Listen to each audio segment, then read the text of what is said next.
Halo anak-anak, bagaimana kabar kalian? Di materi sebelumnya kita sudah membahas organ reproduksi pada pria atau laki-laki. Pada kali ini kita akan membahas materi selanjutnya, yaitu organ reproduksi pada perempuan. Bagaimana organ-organ yang menyusun sistem reproduksi pada perempuan? Apakah organ-organ tersebut sama dengan penyusun sistem reproduksi pada laki-laki? Pasti tidak, karena itulah yang membedakan laki-laki dan juga perempuan. Mereka mempunyai organ reproduksi yang berbeda dan juga mempunyai fungsi-fungsi yang berbeda juga. Sini Bu Tirsa mempunyai bagan yang akan kita pelajari pada hari ini. Organ reproduksi perempuan dibagi menjadi dua, yaitu alat kelamin luar dan juga alat kelamin dalam. Pada alat kelamin luar terdapat vulva dan juga labium, sedangkan alat kelamin dalam terdapat ovarium, tuba fallopi, uterus dan juga vagina. Nanti akan Bu Tirsa tambahkan kelengkapan dari penyusun alat kelamin dalam.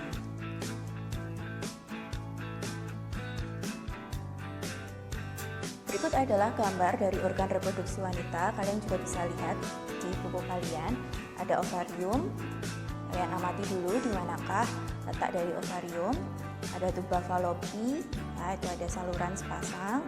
Terus ada infundibulum, ada uterus atau yang biasa kita sebut dengan rahim, dan juga endometrium atau dinding rahim. Ada juga serviks, dan yang terakhir vagina. Nah, gambar organ ini biasanya disebut mirip dengan kepala banteng.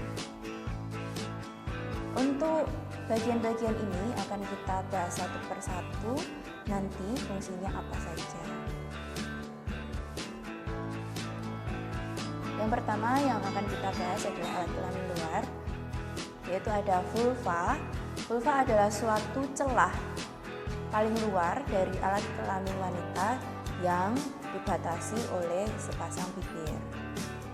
Yang dimaksud bibir di sini bukan bibir beneran, tapi memang karena bentuknya itu berlipat seperti bibir, jadi di sini disebutnya bibir, gitu ya. Kemudian ada labium. Kalau labium ini adalah kedua bibir itu tadi, kedua bibir yang dibatasi oleh celah vulva. Jadi seperti ini. Nah, yang sepasang ini adalah labium. Ya, dia seperti bibir, kemudian vulva adalah celahnya. Nah, ini vulva, kemudian ini labium. Seperti itu. Kita lanjut ke alat kelamin dalam. Ada ovarium.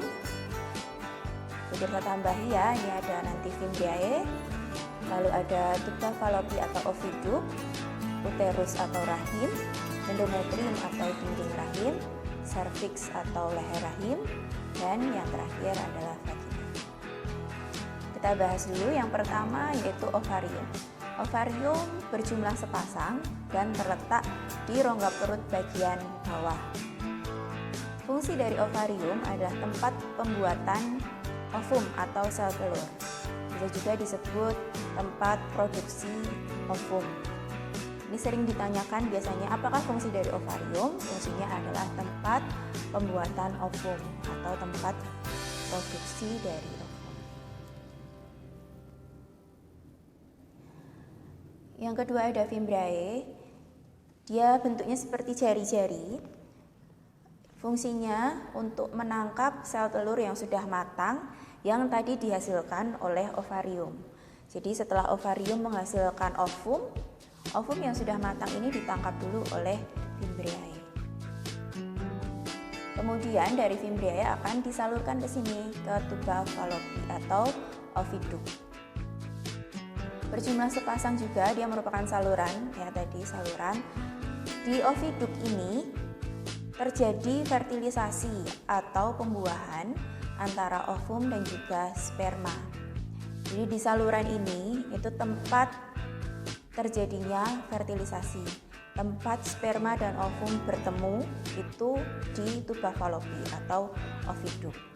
Jadi setelah ovum itu matang ditangkap oleh fimbriae, kemudian dia akan istilahnya berjalan menuju ke tuba fallopi dia akan menunggu di situ sampai ada sperma yang membuahi ovum.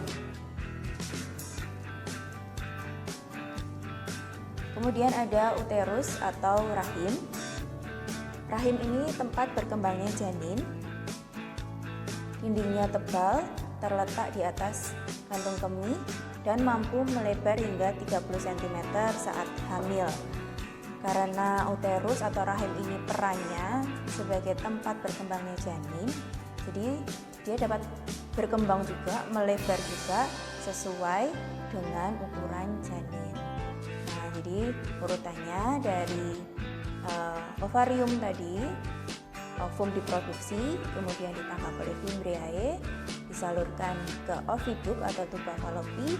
Setelah dibuahi oleh sperma, dia akan menjadi zigot dan kemudian menempel di uterus atau rahim ini. Kemudian berkembang di situ menjadi janin dan nanti akan keluar menjadi bayi. Lalu ada endometrium, disebut juga dinding rahim, menebal saat wanita tidak mengalami menstruasi dan meluruh saat terjadi menstruasi. Berperan dalam pembentukan plasenta atau organ yang menyuplai nutrisi dan yang dibutuhkan bayi selama perkembangannya.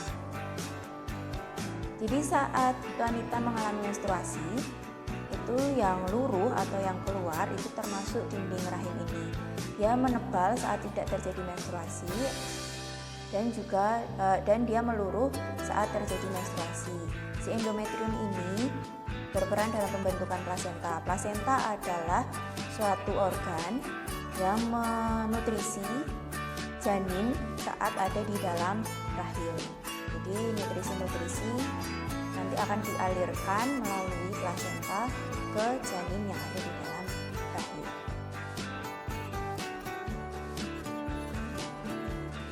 Serviks atau leher rahim ini adalah struktur rahim bagian bawah yang menyempit dan membuka ke arah vagina. Jadi setelah ada rahim itu tadi, itu ada struktur yang menyempit menuju ke arah vagina, yaitu adalah serviks atau leher rahim.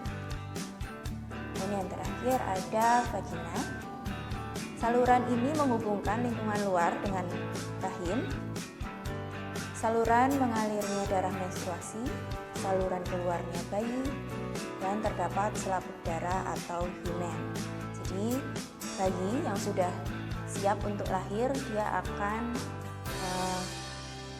keluar itu lewat vagina jika lahirnya secara normal. Tapi jika ada hambatan, mungkin di bagian rahim atau struktur lain yang memaksakan bayi ini tidak bisa keluar secara normal melalui vagina, maka biasanya dokter akan melakukan yang namanya operasi sesar. Kemudian di sini ada selaput darah atau himen. Mungkin kalian pernah dengar selaput darah. Biasanya selaput darah ini identik dengan tanda keperawanan. Tetapi sebenarnya selaput ini sangat tipis.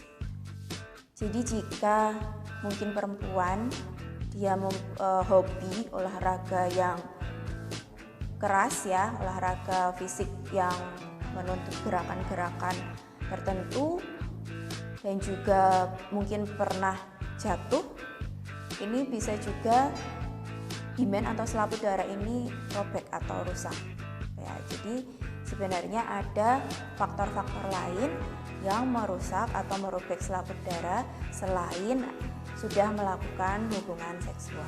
Ini harus kalian pahami, terutama bagi perempuan, agar menjaga baik-baik organ reproduksinya. Nah, yang terakhir, untuk kali ini tugas kalian adalah menggambar organ reproduksi perempuan di buku gambar. Kalian warnai dan juga kalian beri keterangan seperti yang sudah Putri tunjukkan di slide sebelumnya. Kalian bisa lihat juga di buku paket kalian. Setelah itu, boleh kalian foto dan upload di Google Classroom yang sudah Putri sediakan. Kalian mengerjakannya